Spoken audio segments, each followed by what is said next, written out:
After a big news week, CNN has decided to hire a few more people in their latest attempt to make their staff as big as their audience. One position that CNN is advertising is vice president in charge of Google-eyed hysteria. This is an on-air spot, so it's available only to white women, homosexual men, and the relatives of major Democrats with IQs in low double digits. The vice president in charge of Google-eyed hysteria has the responsibility of setting his hair on fire and running into camera shot, screaming like a lunatic every time Donald Trump says or does anything that involves Russia, immigration, the Supreme Court, or something that can be somehow construed to have an adverse effect on black people. Qualifications for this position include the ability to make a high-pitched warbling sound while simultaneously turning in circles with flames shooting out of your head. CNN hopes that hiring a vice president of Google-eyed hysteria will lessen the workload on Don Lemon, who now will only be expected to look solemnly into camera while saying stop, please stop over and over. Please stop it. Please stop. Another position that CNN will soon fill is on-the-scene screamer of stupid questions at public officials.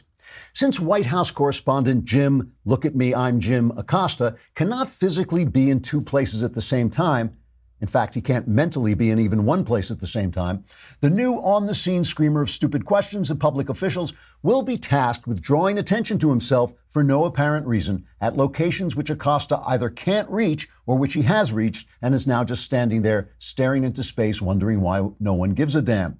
The on-the-scene screamer will also do occasional live spots on Wolf Blitzer's show where he'll say something angry-sounding while seeming to think someone is paying attention. Finally, CNN will also be advertising for a new curvaceous and yet vaguely serious-looking white woman. There are only 3 requirements for this position. I forget the third one. Trigger warning, I'm Andrew Klavan, and this is The Andrew Klavan Show. I feel hunky-dunky, life is tickety-boo. Birds are winging, also singing hunky-dunky-doo. Ship-shaped, ipsy-topsy, the world is zippity-zing. It's a wonderful day, hurrah, hooray! It makes me want to sing. Oh, hurrah, hooray! Oh, hooray, hurrah! All right, the last day of the Klavan week and the Klavanless weekend beckons to us like a dark pit filled with fire and disaster. But hey, you got 45 more minutes. We have a terrific interview with Congressman Matt Gaetz. I really thought it was an interesting, substantive interview, maybe even newsmaking. I don't know. We'll see. Really interesting. We will stay on and let you listen to that, even if you're just on Facebook or YouTube. But all the more reason for you to feel incredibly guilty and go to thedailywire.com and subscribe for a lousy $10 a month or $100 for the year. You can ask questions. You can listen to Ben. You can listen to Knowles. I don't know why you would do that, but and you can also for $100 get the whole year and the Leftist Tears tumbler, which you are going to need. Summer is upon us, and that means you are going to be spending money like crazy. We've had our air conditioning on for, I think, 150 years. I'm now paying for it by selling off my children. But there's an easier way to save money. You might want to start thinking about paying less interest on your credit card balances. We all know how this works. You use the credit card, it doesn't feel like spending. Then, if you can't make the nut at the end of the month, the interest rate is incredible. So what you do instead is you go to Lightstream. Lightstream offers credit card consolidation loans from 5.89% APR with autopay, which is lower than the average credit card interest rate of over 18% APR. You are not kidding when you start paying out that credit card debt. But with Lightstream, if you've got good credit, you can put it together. This is a serious company. It believes that people with good credit deserve a great interest rate and no fees. My listeners can save even more with an additional interest rate discount on top of Lightstream's already low rates. The only way to get this discount is to go to lightstream.com/Andrew. lightstream.com/Andrew. This is subject to credit approval. Rate includes a 0.50% auto pay discount. Terms and conditions apply, and offers are subject to change without notice. Visit lightstream.com for more information. So there's been something I've been wanting to talk about all week, but it's been so crazy with all the news that I haven't really gotten around to it. But I want to talk about it today because it actually is symbolic of what's been happening all week. It is a good way to get into the theme of what's been happening all week, which is this new show from Sacha Baron Cohen. Now, I don't like Cohen. I think I have said this since Borat. I wrote a piece for PJ Media about this when Borat came out. I said this on The Conversation the other day. He's a funny, talented man, and what he does is wrong. And that is something that, we really have to understand that that's possible. Like Eminem, a talented writer of songs who writes songs that are ugly and disgusting and encourage people who don't know any better to have really bad attitudes toward women, the police. It is possible to be incredibly cool and incredibly bad. And you cannot succumb to the tyranny of cool. When I wrote this piece about Cohen, about Borat, for PJ Media, I got all this blowback from people saying, no, you don't understand. He's funny. I know he's funny. I can see he's funny. But when you take a camera crew to ordinary people and trick them into making fun of themselves, it is such an imbalance of power. You have all that power of movie making, of audience, and they've got nothing. And it's easy to make fun of people. I have seen him make fun of police trainers, guys who train police, making fun of them. I've seen him make fun of a woman who taught people how to have good manners. Just ridiculing her and making her embarrassed on camera and then putting that on camera to make fun of her. That is such an abuse of power. I really believe it started with David Letterman. I don't have any problem with a guy going out and asking questions of people and the people don't know the answers, and that's kind of funny. That's one thing. They know what they're getting into. They can walk away if they want to. But to pretend you're somebody you're not and lead them into making fun of themselves is just wrong. It is an abuse of the power of show business, and show business has tremendous power. So he's got a new show out, and of course it's called Who is America? And he's British, by the way, so this is this guy from overseas attacking us, and it's always directed against middle America. He just thinks middle America is the stupidest thing ever, and a lot of attacks on gun rights. And so here's a cut of the promo. This is Showtime. The show did have its debut. It didn't do very well in the immediate ratings, but I think with the streaming and all that stuff, it did fine. I find this incredibly anti-Semitic, typical Jewish anti-Semitism. He pretends to be an Israeli guy trying to sell to people the idea that children as young as 3 should be armed, which is funny, and these guys are public officials, so maybe it's not quite as bad as doing ordinary people, but still, I found this incredibly anti-Semitic. Here it is. In America, there have been a lot of shootings in the school and in the university. What do the liberals say is the reason for this and the solution? Well, they blame it on guns. Yeah, it's crazy because They blame it on the guns? Yes. Mushga. Yes. It's sugar. It is. We start a program in Israel for kindergartens. Okay. We train them from the age 16 down to the age 3. Yeah, well, I think it would be a good idea. We've been pushing something along this line for years, but really haven't gotten any traction with it. We were thinking 7th or 8th grade. You're talking much younger than that. My son was in the very first program. May he rest in peace. He died doing what I love. Yeah, they haven't quite developed what we call conscious, where you feel guilty about doing something wrong. That's developing, that you're learning right and wrong. If they haven't developed that yet, they could be very effective soldiers. It's genuinely funny. I'm not denying it. He is a talented, funny guy. He did get caught. I just want to play this part just because I got a kick out of it. Nora Sweden, a California gun owner, spotted him when he came in. And here's a report on that. He comes in. Off the bat, you can see the video. I'm looking, I'm like, this guy does not look like a Hungarian immigrant. Tight leather pants, a beard. It just didn't fit. But he says it's what Cohen said after that handshake that really blew his cover. I want to buy a gun. Like that, talking like that. And I just kept looking at the guy and I was like, you're Borat. Soon as I said that, his eyes just looked at me and he did a B-turn right out the door. Sweden says the video shows Cohen bailing on his crew after he gets called out. So then he turns to question the producer. We're talking to the people. They don't want to give us an answer. We basically told them, get the out. You guys are all full of Have a great day. Get out. That's also funny. I said he was a California gun owner. He's a gun store owner. The guy came into the gun store. I love the fact that he ditched his crew. Rob, I would never leave you behind. I put you in front of me, and so I wouldn't get hit. But I would never leave you behind. So here is the thing. It's funny. There are stupid Republicans, and you can get people to say stupid things on camera when they're trying to be nice to you, they're trying to be polite. You know, people are always trying to adjust to you so that it's easy to kind of lure them in to this thing, and you can get people to say stupid things.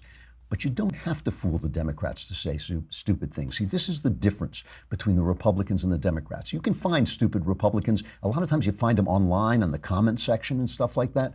But the Democrats, what they believe is stupid. This is the party of, it's a party of socialism. It's the party of abortion. It's the party that is supporting a corrupt deep state attacking our elected officials. This is the party where the central premise of this party is they're in charge, the government is charged, the government will take care of you, but they get to tell you what to do. It is completely antithetical to America. So my point about this is, yeah, you can make fun of us. You can make fun of Donald Trump when he makes a mistake in Helsinki. I think he did make a mistake in Helsinki, but who is doing Putin's business? Who is helping Putin out? What does Putin want? Putin, and he's been, you got to say, Putin has been incredibly successful. You want to talk about when Trump called Kim Jong-un a talented leader? Vladimir Putin is a talented killer. He is a talented gangster. And we'll get to this in just a minute. But first we have to talk about software advice. And the thing I love about software advice is you say, what does software advice does? It gives advice about software. Listen, there's a lot of stuff. I'm a writer. I have to do a lot of research. When I don't know something, I go to the experts. If you want to know about software, and I often do, you can call software advice. When it comes to picking the right software for your business, software advice has done all the research for you, and their team of advisors can point you in the right direction so you can start working more effectively right away, and it's free. That is cheap. It's actually free. Just go to softwareadvice.com/Klavan and answer a few short questions about your business. You'll be connected with an advisor to discuss the best software options for your need. It takes about 10 minutes or less, and whether you're a medical professional, a construction manager, an HR pro, anything, software advice will save you time and help you make a more informed decision. And if you're an entrepreneur like me and you work solo, software advice is a great way to get an expert opinion even without the resources of a big company.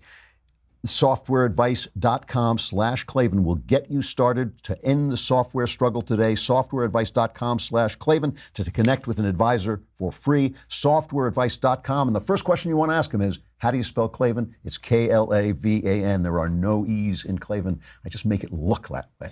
All right, so here's the thing. Who is doing Putin's business? Putin wants to divide us. He wants our government mixed up and arguing and screaming at one another. He wants to make hot button issues even hotter. Who is doing that business? Trump has now adjusted his message, right? He did an interview with CBS, and he's now saying, oh, yes, I get it. I trust the intelligence people, and Putin did, in fact, hack our election. So this is cut number 13.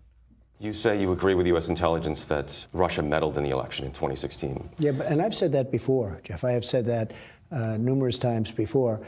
And I would say that that is true, yeah. But you haven't condemned Putin specifically. Do you hold him personally responsible?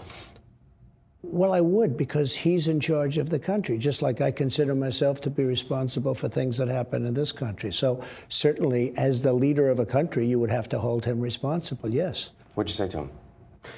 Very strong on the fact that we can't have meddling, we can't have any of that. Now, look, we're also living in a grown-up world. Will a strong statement, President Obama supposedly made a strong statement. Nobody heard it.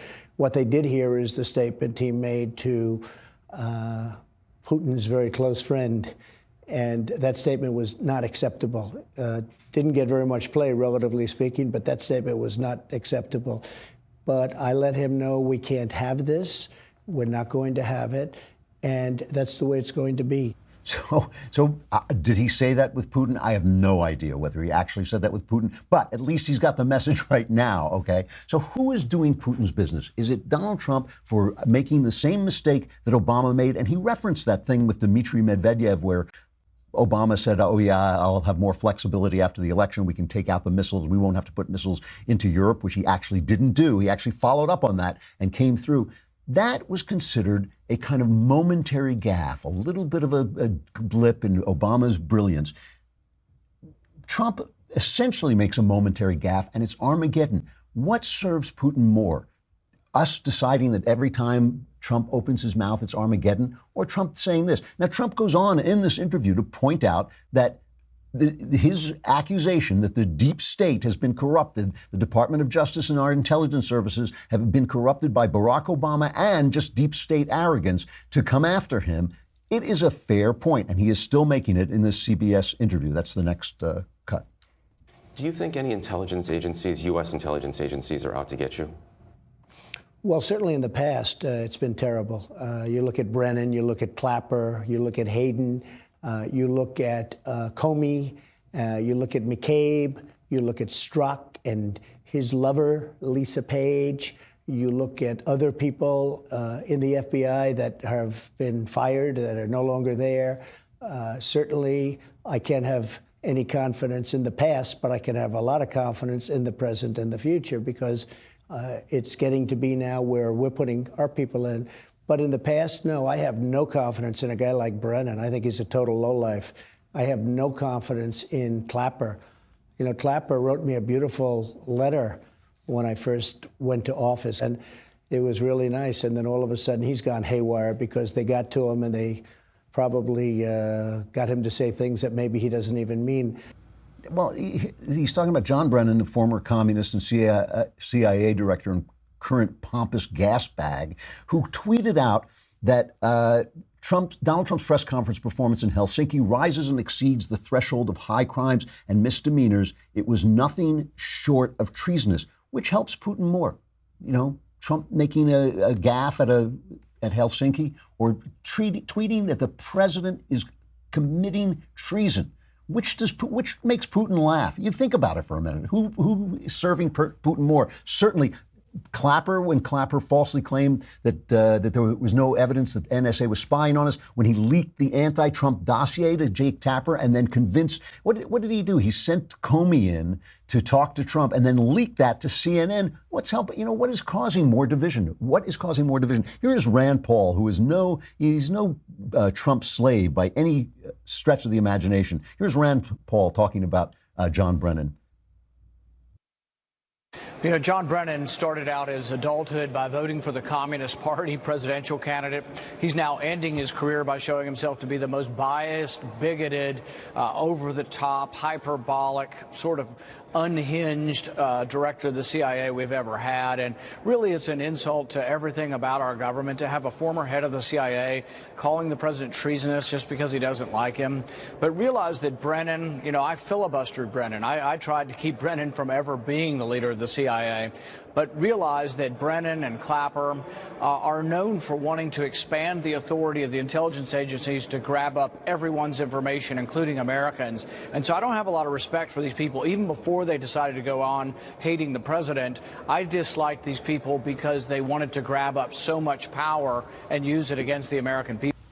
And they have, and they've used it against the choice of the American people, who's Donald Trump. He was duly elected president of the United States, and they've done nothing but try to undercut and delegitimize his presidency. And so has the media, and so have the Democrats. And what serves Putin more? What serves Putin more than that? By the way, I have to mention, I mentioned that I met, this woman, Maria Butina, who's now been arrested, charged with being a Russian spy. And I mentioned that I met her at this David Horowitz event several years ago. And she was walking around in this very slinky dress. And later I saw her in an almost non-existent bikini. And the guy who was leading her around, I'm not going to mention his name, but he was a guy, who shows up at these things, a conservative guy.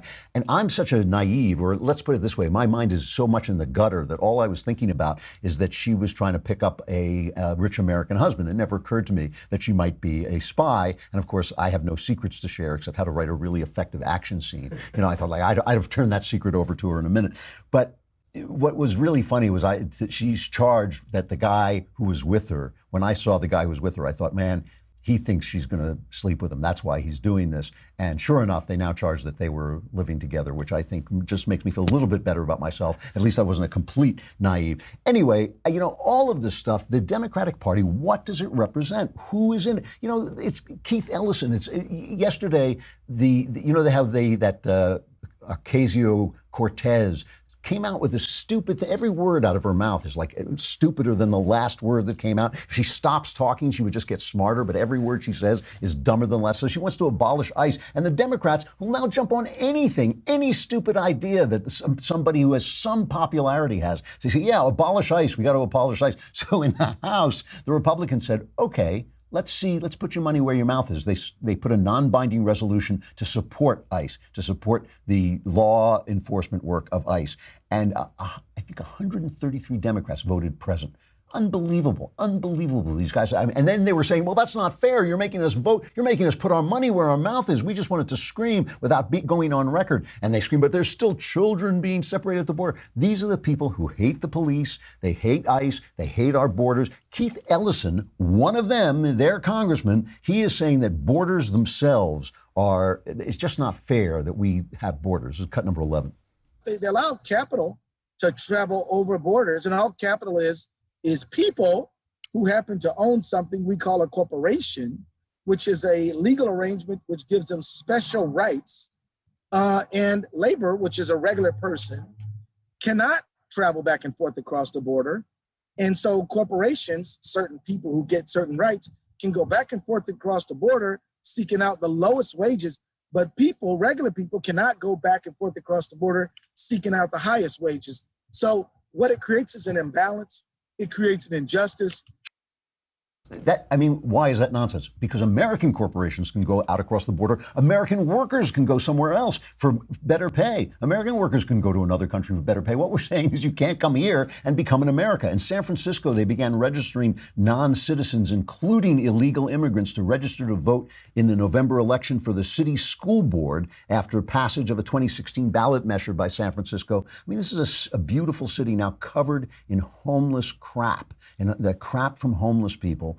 It's a lawless city. It's a dangerous city. It's an ugly city that used to be beautiful because of the left. And now they're letting illegal aliens vote in school board meetings. This is who they are. These are the dealers with Iran who sent them cash on pallets in the middle of the night. These are the people who let Russia back into the Middle East in Syria. Donald Trump made a mistake. Who serves Putin's purposes most? Who does it? It is definitely the Democrats, and it is who they are. I got to play this clip. This is an English clip, Channel 4. Just ordinary voters. I was on the BBC once. Only one. These people only have me on once, because once they hear what I'm saying, they only let me on one time. And they had this thing where a BBC reporter went into Appalachia and interviewed a poor person about why she doesn't like Barack Obama with all the wonderful programs she has. And the woman said to her, honey, you can't spend your way out of debt. I said to the BBC guy, that woman probably doesn't have a college education. She is a better economist than your reporter. You wonder why the BBC never had me back, but that's why. So here you can hear the shock in the British reporter as these Trump voters speak with perfect common sense in the light of the Democrats' craziness. President Trump's been called a traitor. I wonder how you feel about that. Honestly, we laugh out loud when we hear it. We're like, what? What are we hearing? We're on the brink of war? No, President Trump. One press meeting. Right. One press conference, we're at war. The public expects nothing less than from the swamp in D.C. and their cronies in the media. It was a 1 hour press conference after a 2 hour private meeting. We have no idea what happened in the private meeting. It was a 1 hour press conference, and I'm supposed to change my opinion about a president that's doing all kinds of amazingly positive things because of a 1 hour press conference. It's the swamp screaming. It's the swamp being Chicken Little, the sky's falling in. And the American people are getting tired of it. But you've got Republicans criticizing President Trump. Those are never Trumpers. And you know what? We love when Trump is Trump because it exposes them, and we love that. We love seeing it. We can focus on what Trump says in a press conference, or we can focus on what he actually does. Yes. And he's put people back to work, record low unemployment for Hispanics, for African Americans, record high employment for the whole country. Look at what he does. It speaks to middle America. And the swamp may not like it, but they don't like it. And that's why they're screaming pretty loud. See, I have not said that Trump was right. I think that Trump not only is wrong in what he did in Helsinki, what he said in Helsinki, he is wrong in his attitude toward Putin. There's no deal to be made with a gangster who wants to wipe you off the face of the earth. You can make a deal with a gangster who wants something from you, who's like a leech wants to suck blood out of you because the leech doesn't want to kill the host.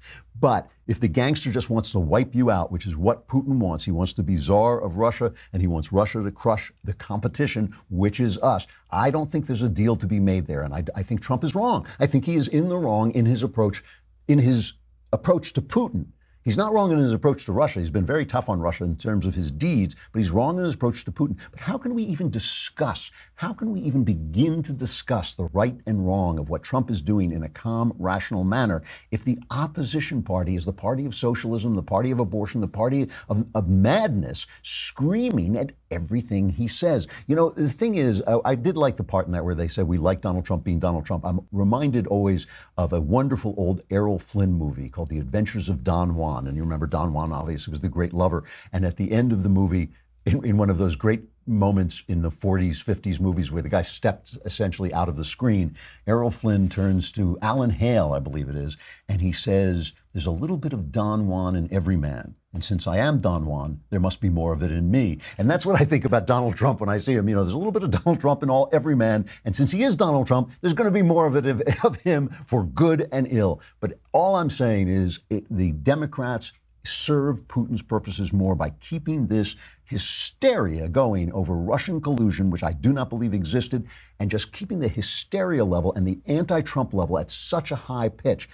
That is what Putin wants. Putin doesn't care whether Hillary Clinton or Donald Trump is president. He doesn't give a rat's which one of them is president, as long as he can create the kind of chaos that the Democrats, more than Trump, are helping him create. All right, we've got this wonderful interview with Matt Gaetz, and we will stay on, but that is a good reason for you to feel incredibly guilty and go over to thedailywire.com and subscribe. Matt Gaetz, of course, is the member of the 115th Congress and serves on the Budget, Armed Services, and Judiciary Committees. His work in Congress focuses on national security, tax reform, regulatory reform, and adherence to constitutional principles. He has been a big Trump supporter and a big investigator of the investigation into collusion. He speaks about it, I thought, with incredible candor and depth here, and here is the interview. Congressman, thanks so much for coming on. I appreciate it. Honored to be with you. Well, let's begin with the Helsinki summit and especially the press conference. Absolute hysteria and craziness. What was your reaction to what you saw?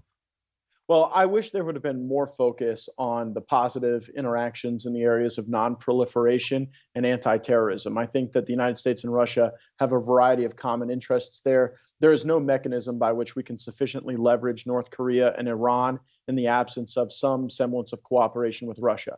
That said, Russia is not our friend.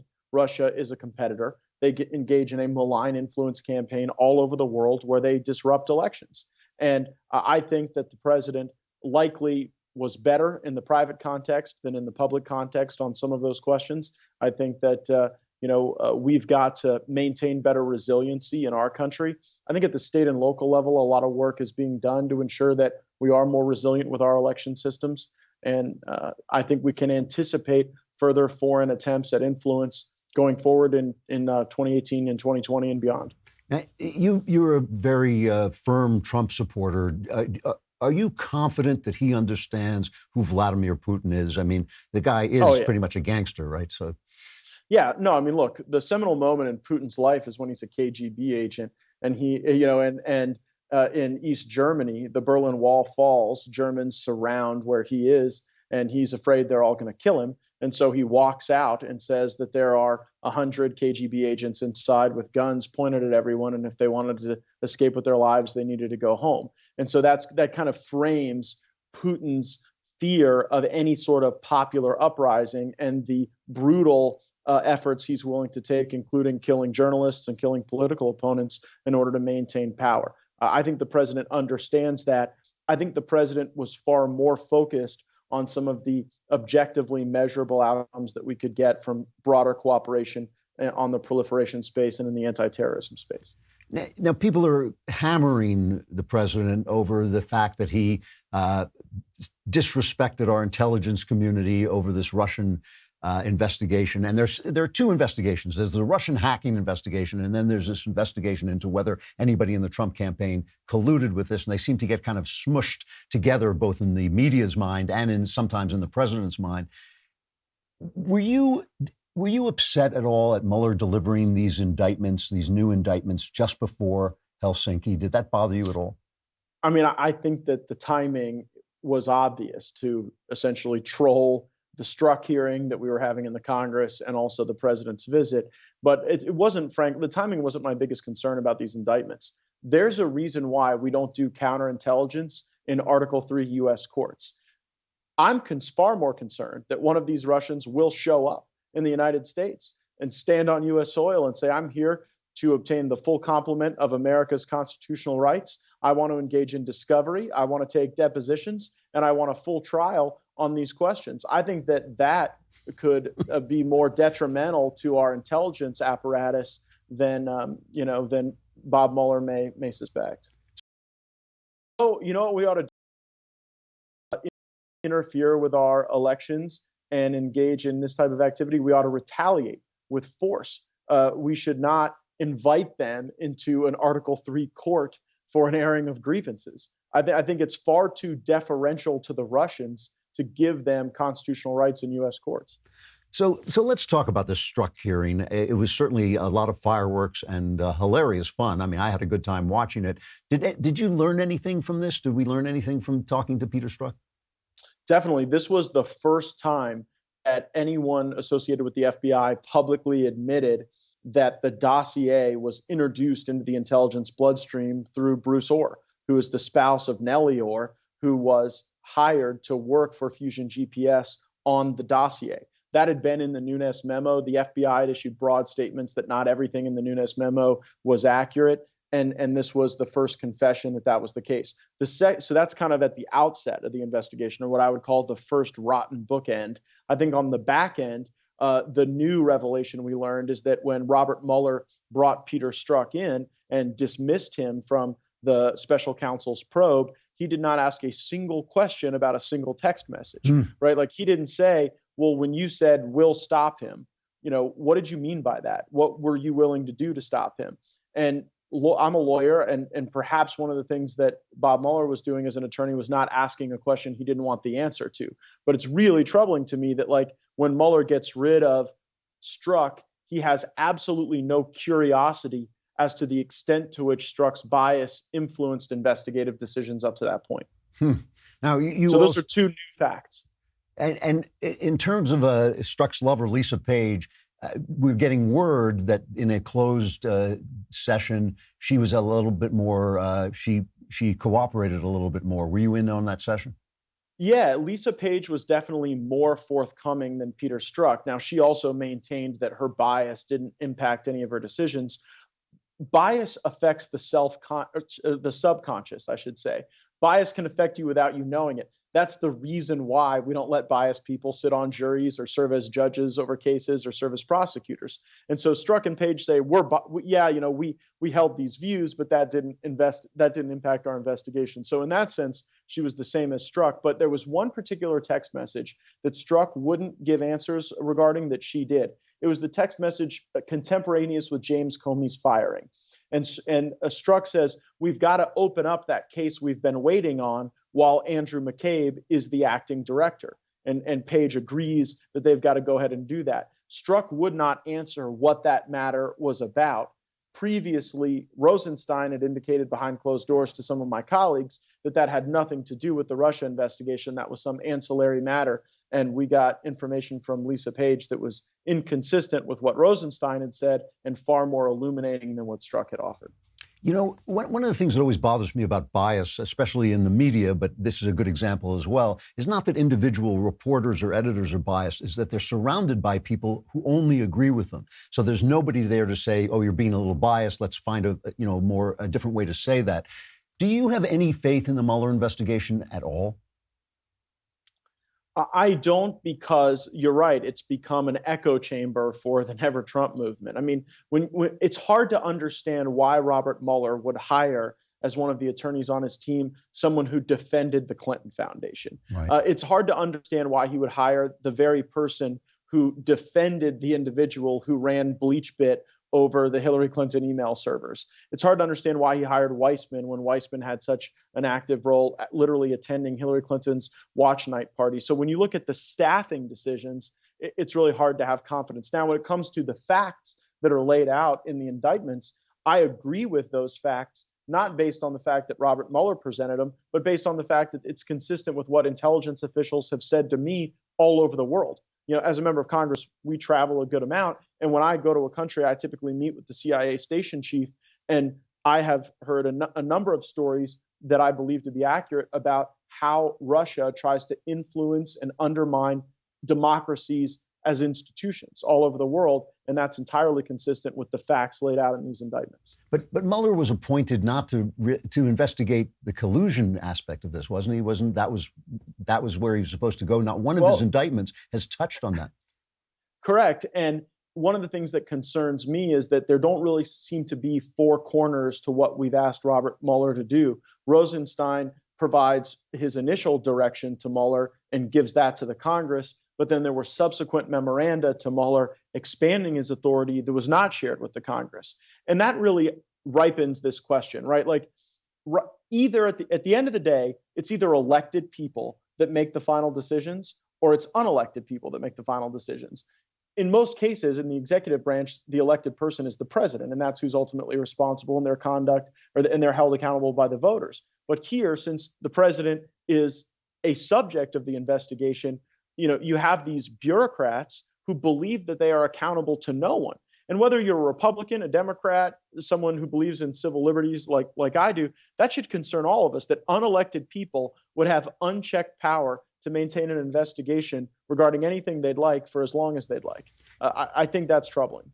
It also does seem to me, as just an outside observer, it seems to me that they're stonewalling you guys, and they're actually hostile toward congressional oversight. Today, Bill McGurn in the Wall Street Journal suggested that the President Trump should simply declassify all the documents that you're trying to get at so that they can't redact them all the time or hold back on them. What do you think of that idea? We do need the president's assistance, particularly to declassify documents from before the 31st of July.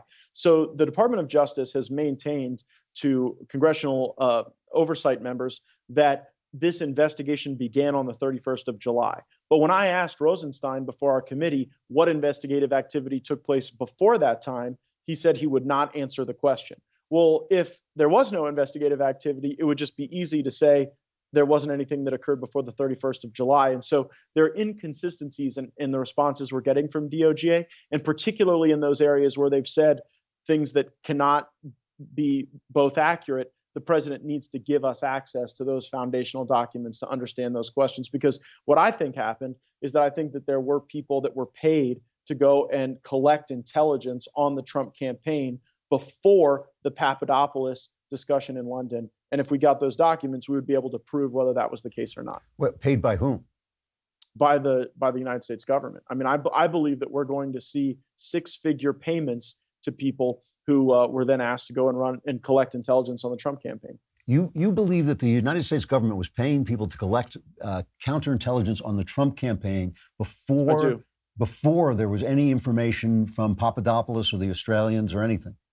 Yeah, and my basis for that belief is that when we ask questions about it, they won't answer. And if the answer was no, it'd be very clear. It'd be very easy to just say no, right? Now, I don't want to say that I'm certain of that. No. It's my suspicion, right? And that's how you develop facts throughout a case. And so if the president would declassify that information, we would see whether or not those payments were in fact made. And I think they were, but I'm happy to be proven wrong. If we get access to the documents, or even if we just got straight answers, I'd be willing to say that that was an unfounded suspicion. But as long as they're stonewalling, it really raises the question. Can you think of any reason why President Trump would not declassify these documents?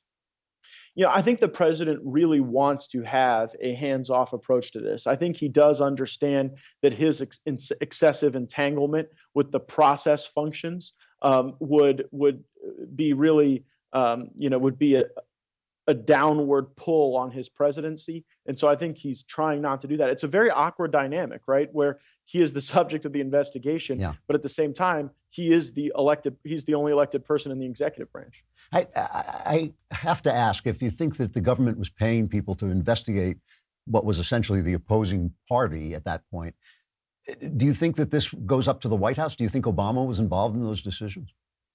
Well, we asked a lot of questions about what it meant when Strzok and Page were texting back and forth about the White House wanting to be up to date on information and wanting to be involved. Again, I mean, I think that would be a very serious charge. but we'll only know the answer if we get the document. So I don't want to say that I'm certain of that. I don't know if it was a lower level decision, but until we're able to really understand that decision tree, it really undermines the integrity and the independence of the Department of Justice and the FBI, because we're left wondering whether or not they were used to obtain a political outcome rather than an investigative outcome. Wow, that's really something. I have to ask you just one political question. All this, it seems like, will go away if you lose the House, if the Republicans lose the House in the midterms. How are you feeling about that right now? Well, my concern is that there are people at the Department of Justice who know that. And so time is their friend. The longer we say, okay, well, here's a deadline. Well, now instead of meeting that deadline, we're going to have a meeting.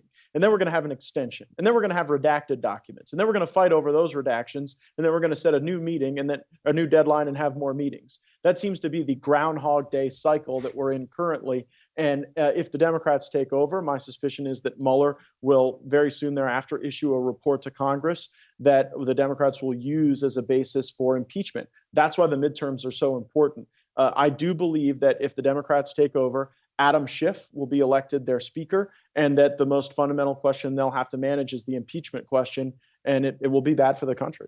Do you think, how are you feeling about your chances?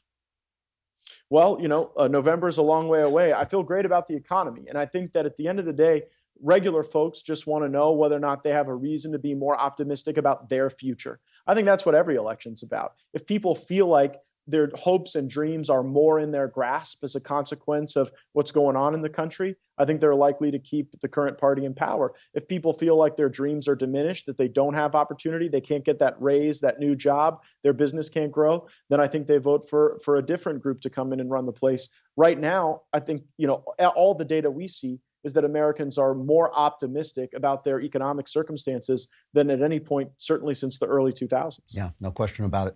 Congressman Gaetz, thank you very much. A really interesting interview. I hope you get what you're looking for. I'd like to find out myself. I think most of America would. Thank you. If we get the documents, we could come back and chat about them on your podcast. Please do come back. I appreciate it.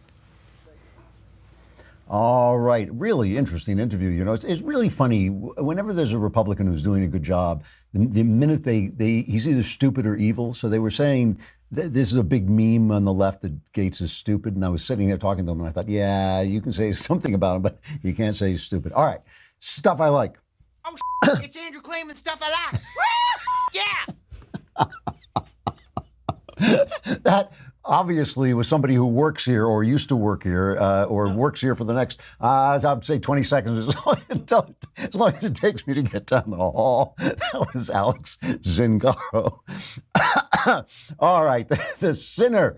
I rarely binge anything because I don't have time. But the thing I liked about the Sinner is it started on USA Network and then moved over to Netflix, and so it's 45 minutes an episode.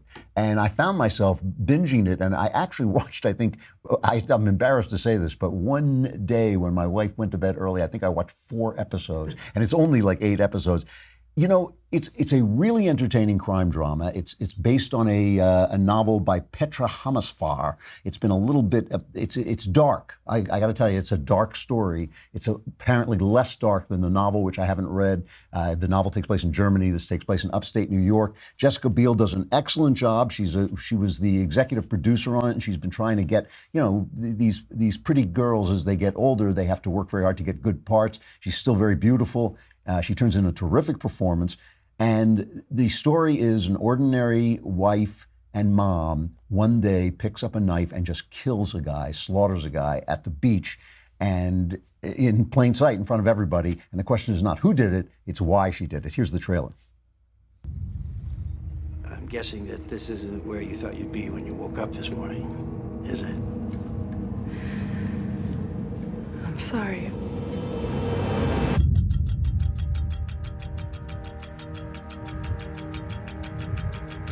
Where did you stab him? A stab in his neck. You had no interaction with him before today. I've never met him before in my life. Then why kill him? That's an impulse killing. It's emotional. Whatever you have to do now, I won't blame you. The mind plays tricks. You see things that aren't there. What are you remembering? It looked like he recognized her. She attacks him in public. So you think she's lying? This doesn't make any sense. I think there's something wrong with me. So the crown jewel of it is Bill Pullman's performance as this very, very neurotic cop who's kind of falling apart. He's enslaved by this kind of dominatrix. This is the new thing. It used to be when they wanted to show that a guy was dark and had trouble, he was a drunk. But now he's got a dominatrix. But he turns in I couldn't decide for a lot of the show whether he was giving a mannered, overwrought performance or he was just playing a guy who had a lot of mannerisms. He couldn't look at people in the eye. But I ultimately decided that it was a really good, intense, complex performance. There was also another woman in it, and I cannot find out. I've had a hard time tracking down who she is. If I get her name, I'll come back and say it. But she plays a cop, a feminist cop, and she's a horrible, horrible human being, and she gets this character just right, and it is really good. She's kind of the classic character who comes in from upstate and sort of tells the local cop what's what and doesn't know what she's talking about, and she just really played this person so realistically. Anyway, it's got good performances. What I really liked, as I know crime fiction so well, what I really liked is as it got toward the end, and as the explanation started to come clear, it got very original. There's stuff in it I'd never seen before. Some anti-religious stuff that I thought was silly, kind of a depiction of Catholicism that isn't true in America anymore, may still be true in Germany, or may just be an anti-Catholic nonsense. But still, the plot was original, the story was compelling, the performances were excellent. Really fun episode, really fun show. And it's coming back with a new story. I don't know who the cast will be in the new story, but it's coming back in August with a new story, and I will definitely be watching it, The Sinner. All right, I've delayed as long as I can. The Klavanless weekend is here. Disaster everywhere. It's going to look like one of those movies where Martians come and destroy the entire world. Try to survive, because we will be here on Monday for anyone who can crawl back into the light of day. I'm Andrew Klavan. This is The Andrew Klavan Show. We will see you then. I get no kick from champagne. Mere alcohol doesn't thrill me at all. So tell me, why should it be true? I get a kick out of you. Some get their kicks from cocaine. I'm sure that if I took even one sniff, that would bore me terrifically too. Then I get a kick out of you.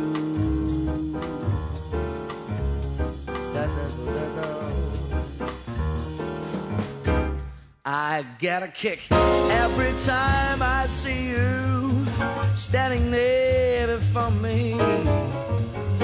I get a kick, though it's clear to me that you obviously do not adore me. I get no kick in a plane.